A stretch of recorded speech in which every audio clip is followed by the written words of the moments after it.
bridges, power plants, desalination plants. We're not seeing assassination strikes. But also the Iranian the Iranians are being able to fire very freely and comfortably. This is an analysis here by an account. There is evidently a very limited suppression of Iranian missile bases currently, which we know because they're not targeting those missile bases. Iran is launching very freely, comfortably, and at a leisurely pace. Why? Most importantly, because Israel is not involved. Iran is huge. I think it's by Middle East Spectator as well. Iran is huge. It's impossible for the US to suppress Western and Southern Iran simultaneously 24/7. Previously, Israel took care of the Western areas in Iran. Secondly, Iran is launching so many missiles and drones at US bases that they themselves are being suppressed. Mufawak Salti, Al Udeid, Ali Al Salam, these types of primary forward bases have been rendered pretty much useless at this stage of the war. The US is now extremely reliant on its carrier fleet in the Arabian Sea. Lastly, in many cases, US aviation is being forced to carry out secondary duties like defending UAE, Bahraini, Saudi airspace from drone attacks due to critically low interceptor stockpiles. This limits their availability for combat missions. Another indication, which is why this was bizarre, just so many indications that point that this being a very stupid war. It's just not making sense. Let me see the source of this analysis. I don't know if it's I had read it. I could be wrong. I read it. I thought it was actually on point. Yeah. I agree. I'm just trying to find the source quickly. Yeah, this is Middle East Spectator. Just for the audience, that's an account that's very pro-Iranian. But the analysis, it makes sense. Like we are actually observing that. So I don't know. I just feel like there's something we're missing that would make this make sense because I'm not able to make sense of it. No, I think it's just Trump has been persuaded by the likes of Stephen Miller and other Zionists, both in the Congress and not just Jewish members, I'm talking Christian Zionists, that Iran is vulnerable. You just have to put pressure, economic pressure on the society, and they'll crack. And that's what they're doing with this, these series of strikes on Iran, thinking, okay, it's going to force them to crack. And it's not. It's going to have the opposite effect. It's going to piss them off even more and make it more resistance to anything the United States has to say. Yeah. And if you look at what we're showing now, we've talked about one of these towers a few days ago. They've struck one again, either the same one or a different one. If you put the video next one, just completely destroyed it this time. This is in Shabahar. So they're really focusing on these towers, which could be seen two ways. One is degrading Iran's ability to control the Strait of Hormuz. We've talked a lot about this. Or a shaping operation for some sort of ground operation, which we've also talked a lot about. But this is a video that came out now. They're still striking those towers. We haven't seen them really target the missile launchers or the missile infrastructure. They seem to have, for some reason, at least not yet, they haven't targeted those. Whether they just don't think the strategy works, considering they're underground, or whether the objective is not to degrade. That's the key. They're underground. They can't reach them. Yeah. They had 42 days to destroy them. How'd they do? They failed. And so now all of a sudden they're going to get lucky. Sorry. Not going to happen. Have you got more thoughts on the targeting of those bridges since we last spoke about it yesterday? I'll show some images now. They've targeted 7 bridges. Iranian state media reported that overnight US airstrikes in Hormozgan province targeted 6 bridges in the Bandar Abbas La route, between La and Bandar Abbas. And there's the names of the bridges. There's no need for me to read them. The bridge that was targeted, one of the bridges targeted by the US was a major road connecting Bandar Abbas to Laristan, and from there to Shiraz. And then there's footage, if you can play that footage as well, of so after you show the bridge, you can play that footage, Stephanie. Footage appears to show a long line of fuel tankers backed up near the Kharistan bridge in Iran's Hormozgan just down province following the US airstrikes. There were 6 bridges, some reports say 7, that were struck. And this is a quick analysis here. The US reveals why it hit the bridges. This is according to the Wall Street Journal. Cutting supply routes to the Bandar Abbas naval base that attacks ships in Hormuz. Per the Wall Street Journal, citing senior US official, the bridge strikes were aimed at severing supply routes to Bandar Abbas, home of the naval base Iran uses to attack shipping in the Strait. The framing matters. Military interdiction, not the civilian infrastructure campaign Trump threatened for next week. An unofficial target list spans the coast and interior, and they mentioned all the different areas that were struck. Yeah. So yeah, they seem to be targeting the bridges that link to the coastal bases and locations that Iran has to either again degrade Iran's ability to control the straits. I'm hoping that's the reason, or because the second one, the alternative, is something a lot more concerning, and that is a shaping operation for some sort of ground incursion. Well, regardless of what it is, it's ultimately going to fail. If they, this level of destruction is not going to cripple Iran's ability to reject a ground, amphibious invasion, a ground assault, and it's you're looking at still thousands of coastal defense missiles and drones and underwater drones and surface level drones. We're talking both the drones that float on the water and drones that fly through the air. They got plenty to hit ships. And then if they've deployed mines, which apparently they have, the mines will do the work for them. They don't even have to put any forces out there at risk or risk highlighting a location by turning on the radar. Yeah. Oh, by the way, breaking just now from CBS, several U.S. service members were injured after Iranian attacks struck at least 2 military bases in Jordan this week. No American or Jordanian fatalities have been reported, and the extent of the injuries remains unclear. That just came in as well by CBS. Mm-hmm. Yeah, that doesn't surprise me. Yeah, it doesn't surprise me. And as Iran continues to hammer those bases, the U.S. is going to be forced to abandon them if Jordan doesn't tell them to leave in the first place, saying, "Hey, get out! You bring too much trouble." Yeah. Let's talk about Hormuz. One of the key points of everything that we're seeing. We talked about the IRGC claiming 2 oil tankers sailed into naval mines in the southern route and were set ablaze or blew up. Earlier today, Kepler, the logistics company, confirmed crossings through the Strait of Hormuz fell to a 3-week low of 8 on July 16th. 7 of those 8 took the Iranian route. And 1, I'm assuming, took the Omani route. Only 8 crossings, according to Kepler. Man, the one that took the Omani route sounds like it didn't do too well. Yeah, maybe someone like hit the mine. We don't know. I think we got a leak. We got a leak here. Get the bilge pumps going. Actually, no, you might be right. The UK, I forgot to mention it. UK MTO reported earlier today. Let me see exactly when. That could be related to that ship that went through. That was, that was yesterday afternoon, 17th. No, today. Sorry, today.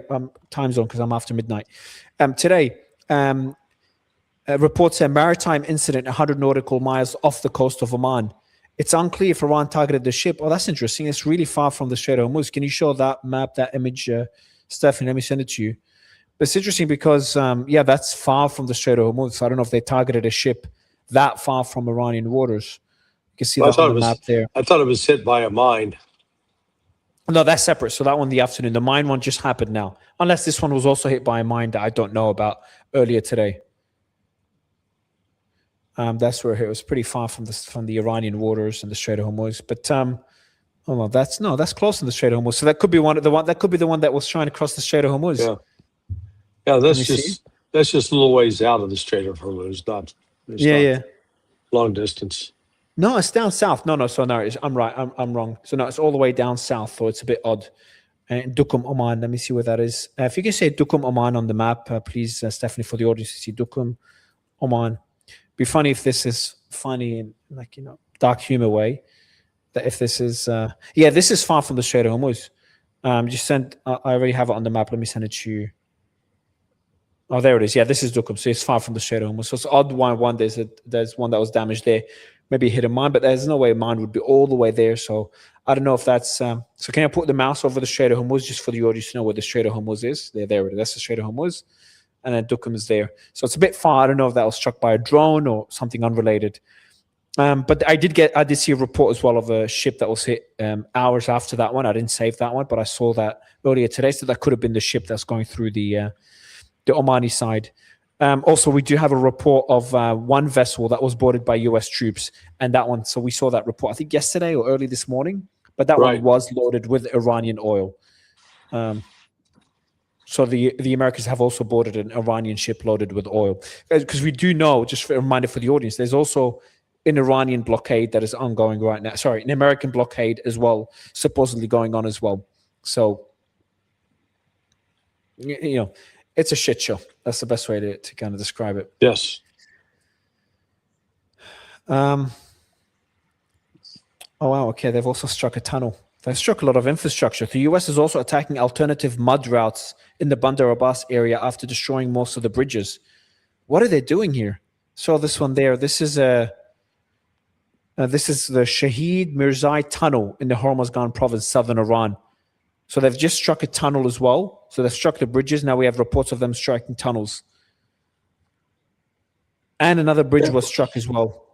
So bridges and tunnels are being struck around Bandar Abbas to disrupt Iran's logistics for some reason. And Iran's going to respond in kind. It's not going well. That don't need to make this overly complicated. Yeah. All right, let's go to the Gulf, because the Gulf is not looking good. We have the Houthis have warned Saudi.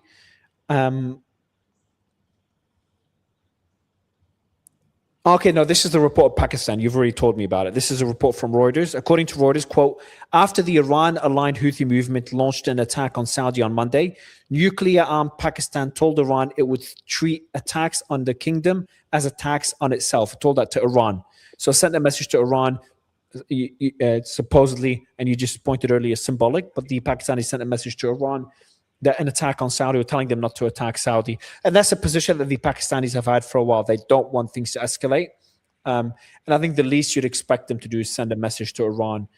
A symbolic message would be the least they would do. But you're not worried at all that they could do more than this symbolic message? Not right now, no.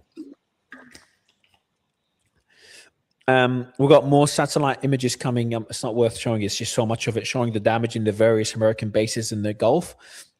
There's even reports of one of the bases, the Sheikh Zayed Air Base in the UAE, was also attacked. Now, the UAE reported a fire around there that was caused by an accident. But it looks, according to an OSINT account, they're saying it might have been struck by the Iranians as well. So potentially unconfirmed. An American base in the UAE was struck. Fortified warehouses in that base. Again, the strikes, as we've said earlier, because of the Chinese satellites, they are a lot more precise. Also, the UAE, so I'm going to talk about the Gulf and what they're going through right now. The UAE's Dana Gas has suspended operations at all main production facilities in the Khor gas field in Iraq due to credible security threats. And there's a Reuters report. Well, we'll just note on that point, they suspend, basically they suspend pumping. It really shuts down the oil well. It's not just a matter of, turn the spigot back on and the oil start flowing. That's not how that works, is my understanding. Yeah. No, absolutely. This one's a gas field, the one in Iraq. But yeah, the oil refineries, the one I just talked about now, but the oil refineries that they get shut and the ones that were shut. The big issue that was being discussed before was if those oil wells, if the storage facilities are all filled up on the Iranian side and the Gulf side, and then they have to shut down the oil wells. And in some cases, they can't restart them at all. And in other cases, it takes a long time to restart with significant damage. Now, we're not seeing reports of that. So I'm assuming that the Iranians and the Gulf countries are able to still get their oil out. We've seen ships go out on a daily basis, not the amount of ships they would like to see going out. But we're not in the situation before where they were not able to get any oil out. So We haven't gotten to that level, but if this continues going on this path, then we may have that issue again.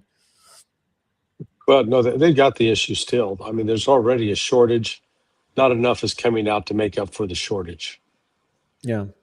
Oh, of course, on the supply side, there's a massive shortage, especially on the refined oil side, because what we're seeing in the Gulf, what we're seeing in Russia, and what we're seeing on the Chinese side, they've increased demand again.